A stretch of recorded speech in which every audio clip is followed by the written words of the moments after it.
Welcome to part 2 of this anti-bullying piece I got going here. I broke out the topics in the description below if you want to skip around. But for now, buckle up because here's the machete fight story with me and Tim at Wayne Sutton's house in 1989. I can remember it like it was just yesterday. I can cut this out if you want, Tim. But there was an altercation that you and I had, and I actually wanted to give you an apology, and you'll know why in here in a minute, because it's the machete story, and when I was married to my wife newly, and we went to a reunion, I didn't realize. I think I saw you there, but I didn't know that you were. I was telling somebody the story about the machete, and I remember my reflection is this, Tim, is that I was animated when I was telling the story, and that you saw me and then was like, oh crap, Doug's telling this story on me, and now looking back, I'm like, why did I do that? I mean, what happened between me and you at the house was something that just got out of control. It got out of control. I mean, here's my recollection is this. And do you tell me if I've did too many drugs when I was a kid? So you lived with us for a little while, mm-hmm. And again, I'm happy to cut this out. But and it's like Wayne and Chance were like, hey, we don't want Tim to be anymore because it's just the three of us, and so I was like, hey man, you have to have you leave, and sorry, and whatever, you got mad and no, I'm not leaving or something, and we were rolling around in my room and kind of fighting, and you were getting mad, and I was like, I wanted to leave my house. You wouldn't let me leave my house, and so we were in my bedroom, and I pulled out my machete, and then that's when you kind of went, go ahead, cut me. And I saw the light, your eyes. Yeah. And I went, those are crazy eyes right there. I've had crazy eyes too. I took this machete, and I mean, I hear this fing in my mind because it's how you play it back in like a movie. And I went like this, and at the last second I said, I can't do this. And I stopped, and I grabbed it in my hand, and I got cut. My hand got cut, blood. And then Tim was like, are you okay? I mean, so that showed we were fighting, but he was like, oh man, are you okay? And I think it was like, I need a towel or something. And I think he got me a towel, and I had it wrapped around. And I go, dude, what'd you do? And I was trying to lead. I go, I'm going to go tell your dad, because I kind of knew your dad. And he's like, no, you're not. Like, man, you might, in my mind, you might have been thinking, man, I don't want my dad to know about this crazy shit. So I finally, you looked away, and I ran out of the house. This is just like a movie. And I ran out of the house, and you're like, no. And so I run into my Grand Am, and I didn't have the remote control thing like they do now. So I had to put the key in there, and like Cujo's attacking me, right? And I'm like, get in the car, close the door. And then you came to the window and get out. And I locked it. I'm like, oh crap. Started the car, put it in reverse out of the driveway, and you jumped on the hood of my car. And I remember backing up and you rolled off. I was going through the yard of the neighbor, and then my heart's beating. I'm like, oh my God. And I went to your dad's. And when I got to your dad's, I don't even know if you know this. And he's like, he was on the phone, and he goes, come in. And he was smoking his little cigars and because he drew and architect stuff. And I sat there, and I'm just like, man, I'm a kid. I don't know. I had no idea he was talking to you. Yeah. Because when he was like, okay, well, all right, well, let me call you back in a little bit. Okay, bye-bye. Mm-hmm. And I go, hi, Mr. Tinsman, I'm so sorry to bother you, but your son is crazy. I mean, and literally, I mean, I did this, and he said something like, yeah, Tim, I try to tell Tim not bite the hand that feeds him or something like that. And I go, anyway, and so that story came and left, and then you did your thing, I did my thing. But you and I have always had a bond. So whatever happened there, we met. I think, hey, let's put that behind us. We've said that several times in our lives. Is that in it all? What did I misrepresent there? I had to have gotten something wrong, but it was so dramatic. Well, no, and it's an interesting way to tell the story. I mean, you could almost visualize it. I mean, I think I was maybe 21 or Right. We're like early. adults now. I was maybe a little bit older, at 22. I was just fresh out of the 82nd Airborne, and where they literally teach you kill, kill.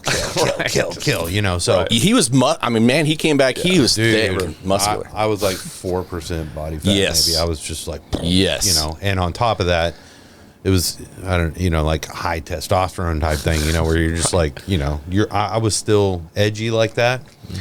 And I had just moved back from Virginia. And my parents were kind of like, not really wanting me to, they were, I had left the house. They were like, we're done, empty nester type thing. Yeah.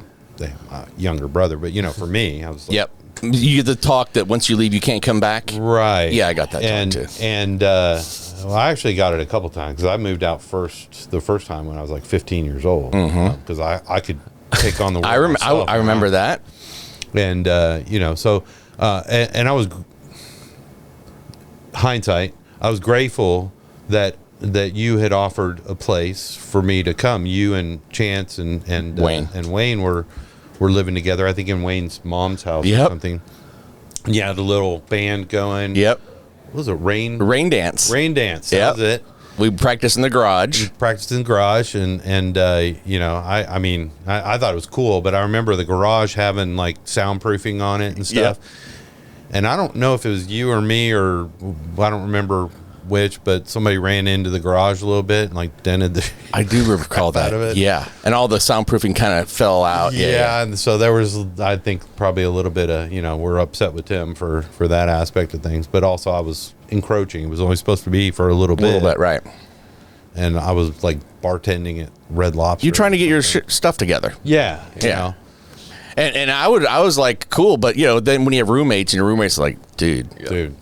Yeah. Right. And so anyway, you weren't happy about it and we got into a fight. And so anyway, but the now that I'm older and I reflect on that, I'm like, what a dick. I mean, I was at that thing and you were there and I was recounting the story. I was basically dragging your name through the mud at a reunion. And I go, that's not cool. We do that. We do that, right? So anyway, I wanted to at least. I didn't blame you on. I mean, pulling a machete on you. And it was a big one. It was a big one.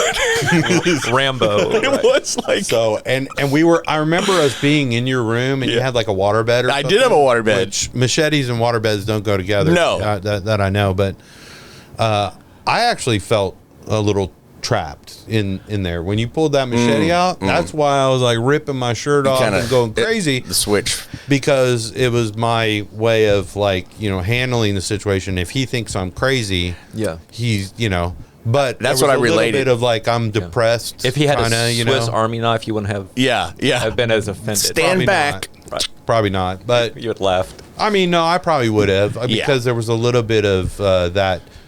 Well, what am I going to do now? Shit, I got nowhere to live, you know. And so this panic. Yeah, the panic. Me, and I put that on you a little bit because I think you had just had your wisdom teeth taken out. I don't even remember that. What a wuss. Right. Like he's sitting there complaining. Airborne. He's, ringing the bell for somebody to bring soup to him, Can I get some more ice in my drink? I'm airborne, right? Right, So that's funny. I apologize for being such a hole, man. I tell you what, encroaching on. If we didn't have a connection, if we were just somebody that just kind of came and went, but it was like, no, we had some good time. We played music. We went to the prom and at the after party, and we just saw things very similarly. And I'm like, this is pretty rare that you come across somebody that kind of gets you and thinks the same way as you do. So that was the big thing. So that was an interesting story, and I appreciate you making sure that I remembered it correctly. David, what happened to you after high school? Well, after high school, I graduated, obviously 87 and with you guys. And my graduation, my dad had a massive heart attack when he was in Lake Tahoe about a few weeks before graduation. He was promoting full contact fighters around the world, and they were doing a professional fight there, and he was managing. And late at night, he had a heart attack, and then he was basically stuck there. So he didn't come to graduation. Yeah, my dad ran the school. He promoted large format karate tournaments. He promoted, full contact kickboxing and all these not-for-profits. So I just basically try to keep all those alive, and I've been running those. It'll be coming up on 20 years. This August 10th was when my dad passed 20 years ago.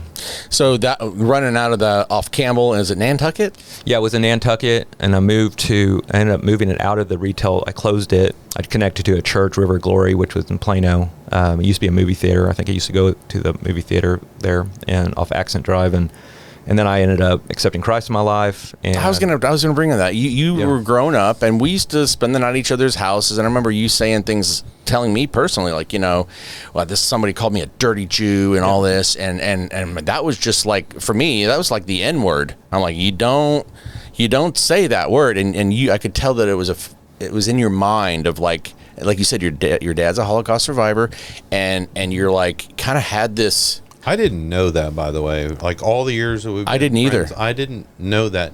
Really? And I'm sorry, I miss your dad. Yeah. That was cool. And your mom. Yeah. Yeah. They were both. It was cool with Tim, because we crossed paths afterward, because when you had your children old enough, you actually enrolled them in my karate program, and they didn't go to black belt, but it was such an honor that you trusted them to come back to my school. Where I was there too. Remember, and you trained, and I did in 2004, I went to Walt Mason's Big D tournament. Yeah. And I scored a second place. Right. In what was probably the heavyweight division. Yeah, or that's right, you did. But yeah, and Doug still have that trophy. Yeah, Doug took, and I forgot that you took. I've trained so many people over the years, but you always one of my best friends, and you're always around karate. So I just, when you came back and put your child in, that was, you doing it was awesome, but when you put your own children in, that's always like an honor to me. Like when I taught students as a teenager and they brought their kids back to me, I was like, wow. And they said, I affected them, like they're successful because of the karate they learned. I go, well, I was just teaching karate and how to fight, but it was so much more. And I started realizing it was a bigger deal. Was that at the Richardson location you went back to? Yeah. So we might have been hanging out, because after high school and in our late teens, early 20s, I smoked cigarettes, and then I came across David, and I'm like, I got that lifetime membership. I remember. I was like in fifth grade, and my dad had got the lifetime membership, and I remember, wow, lifetime. So here I am, 20 something, and I go, hey, I got the lifetime thing. Can I come back? And you're like, yeah, sure. And your mom had the store next door. I thought I'm gonna get you're like, first let's just do a couple rounds, just to spar a little bit, and I go, okay. I get in the room, because sorry about that. When I went into when I took, there was not a ring. And you had a ring in there now. They added a ring. And a timer and everything. And I'm like, so I go, okay, this will be fun, And so I get my headgear on and things, and 2-minute rounds. Dave said, let's just do 3 2-minute rounds. I'm like, cool. And I'm going. I'm like, all right, I'm bigger than him. And, I know he's a black belt. He's going to take me, of course, but I'm going to have fun. I literally was sucking air after like a minute went by, and I'm like, it's been like 10 minutes. He's like, nope, it's still going. Get up. And he did the same thing to me. Did he? Yeah, it did the same thing to me. That just means I like you. That's so the bell rings or whatever, and then I'm like, okay, hold on. Let me just take a break. Hands above the head. And you were like, hands above your head, hands above your head. That's right. Okay, all right. And it was 60-second break or something. And then, all right, let's go again. And he's literally like, I feel like he's like, fly like a butterfly, sting like a bee. He's just dancing around me, just hitting me, kicking me. And I'm like, look, this isn't funny anymore. I get a punch, and he'd literally like move out of the way at the last minute. And I'm like, I can't even get a piece of this guy. So then the second round's done, and I'm thinking, I think we need to quit. You go, no, we got to do 3 rounds. And I'm like, I'm going to literally die. And I think I said, you might need to get ready to call the ambulance, because I think if I do this. And we did the 3rd round, and by the time that bell rang, I dropped to the floor, and I'm just like, and I thought, that gave me the appreciation. And when you watch boxing, and they're like, oh, he should have done that. I'm like, no, you have no idea the conditioning that these guys have got to be in. Your arms after. I know. You're like, ugh. So he did that to you too? Yeah. He actually one time he did. David, we're all fighting about there was several a lot times. of people that ran off on accident. Yeah. There was one time though, and this was towards the end, where I actually had like a bronchial infection or something at the time. but I still came to class, and we went back there to do that, and I almost did die. I was like sitting out in front of the school. Couldn't breathe. And I couldn't breathe. I'm like, because I had to get out of the, because they're, hacking up a lung in the classroom there. And that's funny. Well, just to give me a little grace, you got to understand, okay? Let me explain. You were talking. This is what happened.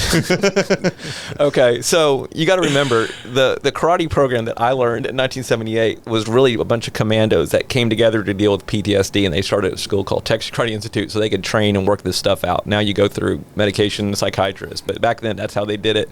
So at the age of 9, I was learning like combat martial arts, and so. I have seen error in my ways, and like I said, I have found God since then. And so I do look at a lot of the abuses that were inherent in the martial arts. Most martial art programs, like Texas Karate Institute, was the premier program. Like all the schools around are, something else. But back then, everything came out of that school, and it wasn't started by me. It was started by Alan Steen and Pat Burleson. These guys are like real deal guys that can fought against Chuck Norris, bare knuckle, blood and guts. That it was a whole different era. I got in the tail end of that, and then of course kids were now getting into it before there was a thought of a Karate Kid. So we were training adult level. What Leo Fabian would probably experience at a military school, we were training inside that karate school, and so it really was getting people ready. Like Tim, came out of airborne and Army, he came out of the Marine. You get this mentality. I mean, because you tear them down and build them back up because they're going to combat. And if you send guys out without that strength, they're going to get killed and not survive. We're going to lose our war. We're not going to be this strong country. Well, that's what the military martial arts that I was learning. I did not know that until recently when I had one of my students, 2 brothers that took, his name is Eli Eichenberger. He graduated from Berkner. And he ended up going to West Point. He got accepted to 2 service academies because of his martial art pedigree. In part, he was band major. He excelled in everything. He's a superstar. So he goes into West Point, runs the Taekwondo competitive team, and he's a leader there. And he goes into do his service, and he goes in as an officer, and he wants to go become Army Ranger and get that Ranger certification. Now, he came back after failing it and then went back and passed it the second time. And when he, what he shared with me is he failed it the first time because he was using what he learned at West Point, and for some reason he couldn't pass that test. It's a tough test, like the black belt test. Well, he went back and started rethinking how he passed his black belt test, and he passed the Ranger test the second time. This is a story he tells me.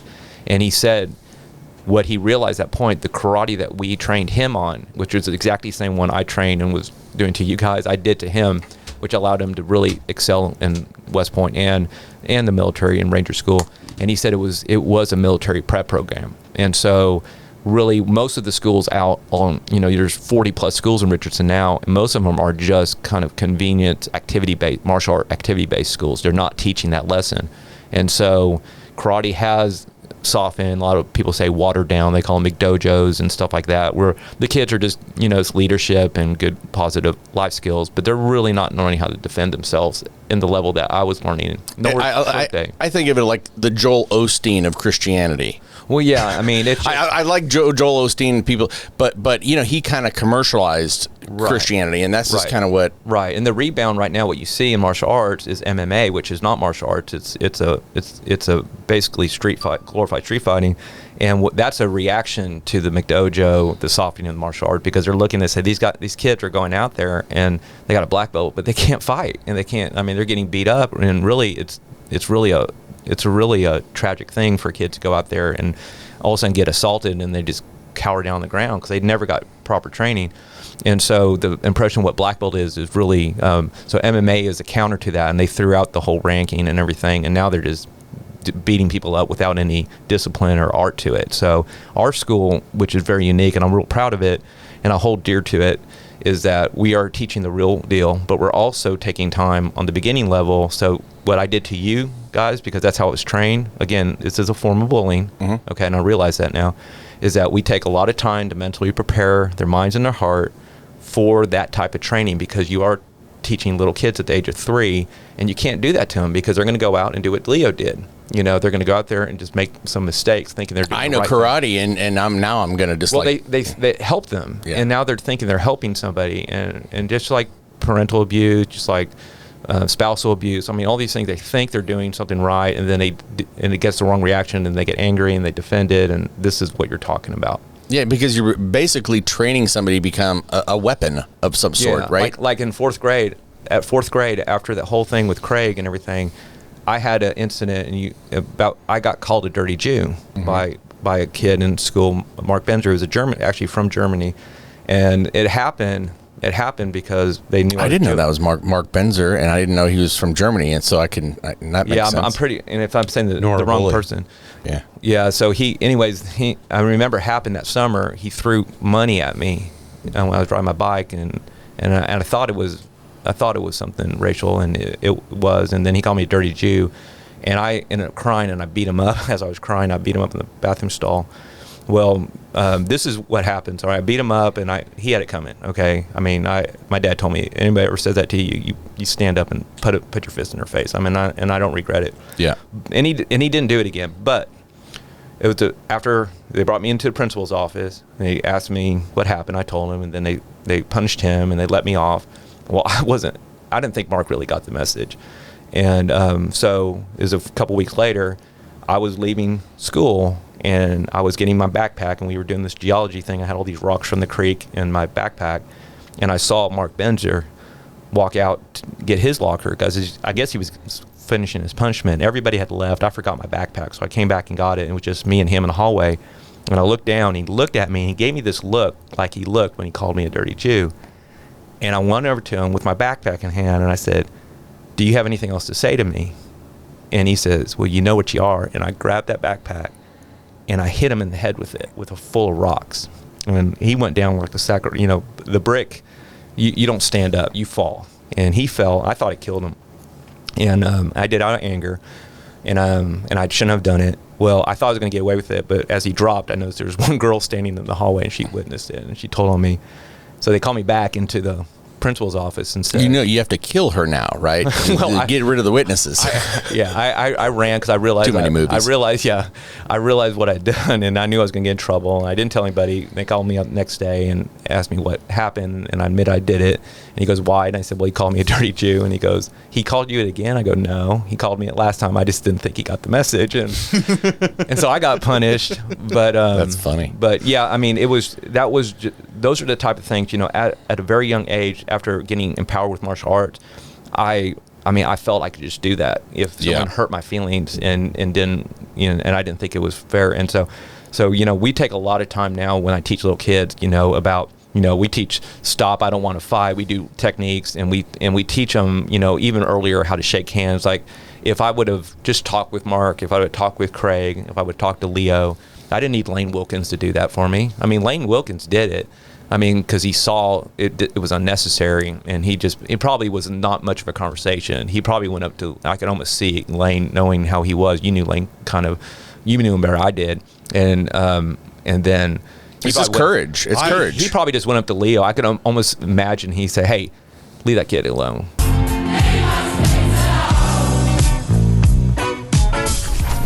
You were raised Jewish. How did you decide to be? How did you become a Christian?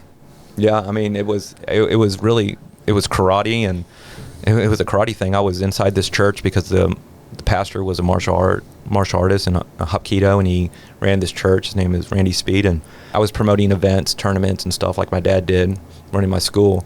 And he offered the church to be able to run events like tournaments. We usually do inside places like churches or rec centers, and so I just came in and I started doing some of my big events like black belt exams, and I was preparing for my 7th grade black belt, and he was letting me use the sanctuary for that. And that's when God spoke to me to accept Christ. And it's hard for me to imagine, but 4 years, that was 4.5 years ago, it's been a complete turn of my life. How is it? I mean, it's amazing. I'm now living in Fort Worth area, and I got invited to run a martial art program in a church in Lakeside, and I just relaunched it 2 weeks ago. So I'm starting from ground zero, and it's based on it all started with a martial art ministry on a program called Christian Soldiers. And isn't it fun having a total do-over at 50? Yeah, I mean, Not. Yeah, I mean, That's what I had to do, man. It's crazy. It's definitely a leap of faith. And, It is. and my faith has been tested, but I've Yes. been very faithful. So God's been good to me. The fireworks story, right? Yeah, great story. What? The fireworks. So we could buy a bag of fireworks, right? Yeah, And- bottle rockets. Yeah, it was firecrackers and. So this is the plan. I'm in my Celica. Oh, yeah, your Toyota Celica. Yeah. So the windows are down. Silver. Tim's job is to light it. I'm to hold it and throw it at people as we're driving down the street. As we're driving down the street. On Firestone. On Firestone. I think. Yeah. So it was a really good idea. It was just going to be funny. We weren't throwing it at people. It was just going to pop, right? Well, at one point, he lights it, and I guess as he pulls his hand out, it like knocks it out of my hand. It really was almost slow motion. It was like this.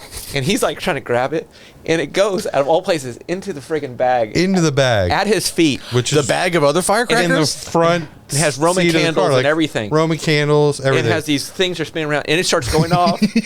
And now In your car. I'm on the floor of my car, and he's like, he's barefooted. He's like stomping it out. He goes, "Pull over." I said, no, we've been throwing firecrackers. We got to go down the street. So I start gassing it down the street. There's smoke bellowing out of it. the window. Out the I window. got freaking Roman candles going off.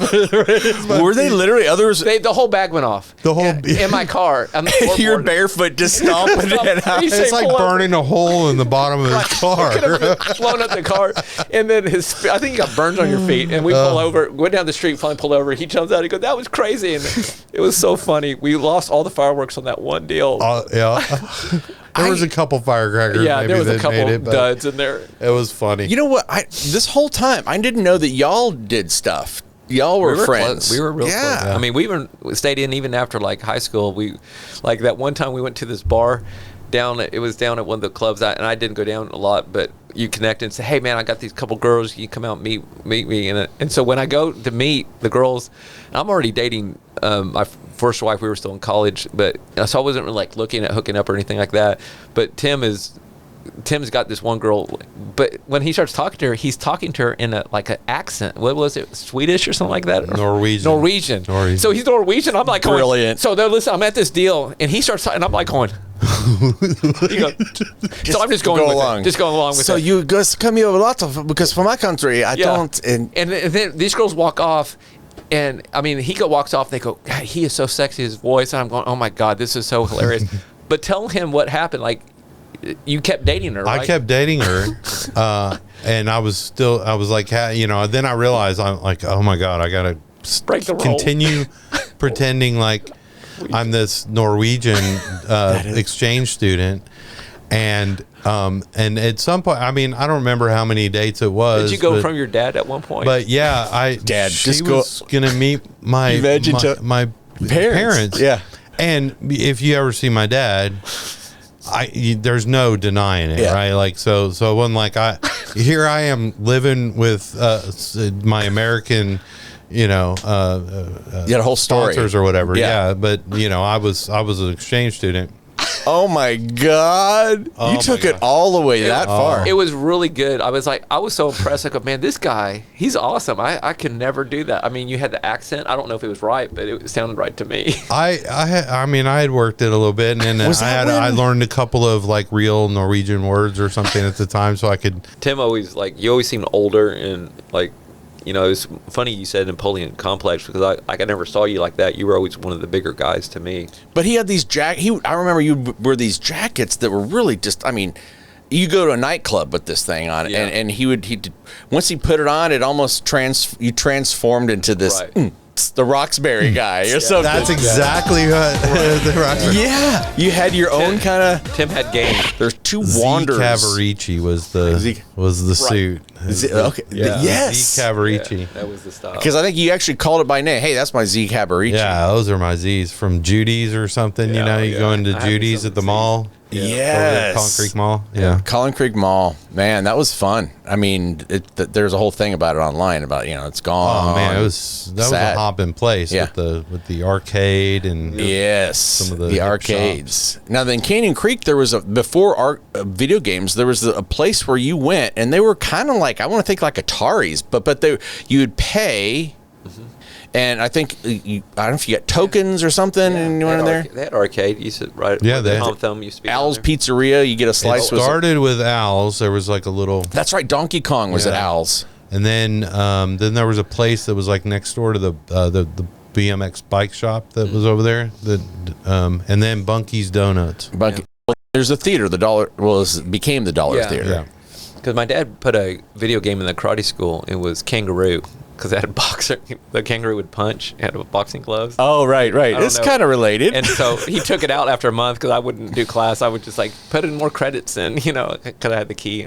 So. That was those video games, man. That was definitely like, hey, this is the future, right? I mean, Donkey Kong was cool. That my brother lives right there where that whole, what do you call that, Canyon Creek Center? Have you been there lately? Creek Village or Village, I think it is. Yeah. It's very nice. There was the donut place used to be Dairy Queen before it turned into Bunky's, I believe. Yep. And he lives right around that area. I mean, and it's so weird whenever I go visit him, I'm like, dang, there's so many memories. The Magic Market. That's the infamous car wash where Brett Kenshaft, me, Mark Peretti, and I think it was Scott Hansen went out to cruise Forest Lane. And when I guess we pulled over, I felt sick in Brett's car, and I'm in the back seat behind him, and I go, pull over, and he's like, no. He pulls over, and I stand. He has a roof goes up, right? So I stood up through the roof to puke out the deal. At the same time, he stood up to get out, and I saw above his hair. I parted his hair with my puke. It was like the Red Sea. He had long.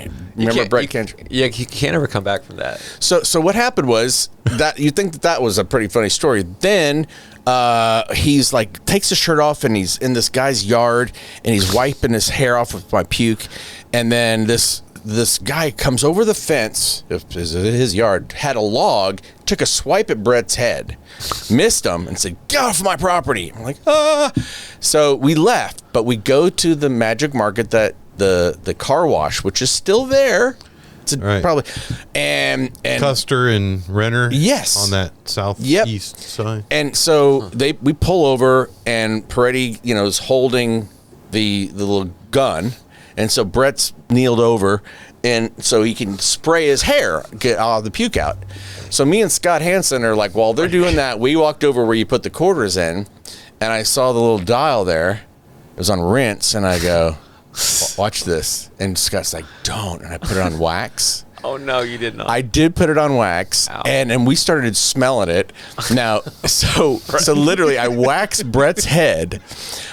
We leave that night, and the next day or a couple days later, we told him what we did. And he's like, that's why my hair was like so shiny. I remember I was wondering what happened because I waxed his head. That's hilarious. This is called an insert edit. So the day we recorded this podcast, I had 3 cameras rolling video and 1 quit on me. So I lost the closing to this podcast. Sorry about that. So big thanks to all my Canyon Creek and Plano school inmates who I either shared a cell with or interacted with during our limited extracurricular activities. There just wasn't enough time to mention everyone, as you can imagine, and trust me, I could have gone on for weeks. The other thing I wanted to mention to you folks is that, hey, I'm open for business here in my Frisco studio. My new company is called VidZactly. That's right, VidZactly. Oh, man! VidZactly. Hey, it's just me with a handful of contract videographers and editors that I use when I'm overloaded. I do most of the work myself. If any of you want to produce your own podcast, or maybe you could use some fresh videos for your business, Dougie style, give me a call. Hey, just a thought. If you Gen Xers out there think that your parents have stories that are worthy of recording and archiving for your family time capsule, let me know. It's something neat that you could do for your kids and their kids and so on and so on and so on. Sounds like an interesting vertical that could be popular, but heck, I thought Facebook was silly and would never catch on, so not sure about all that. Well, that's it for now. Thanks for your time, and later, potatoes. Out.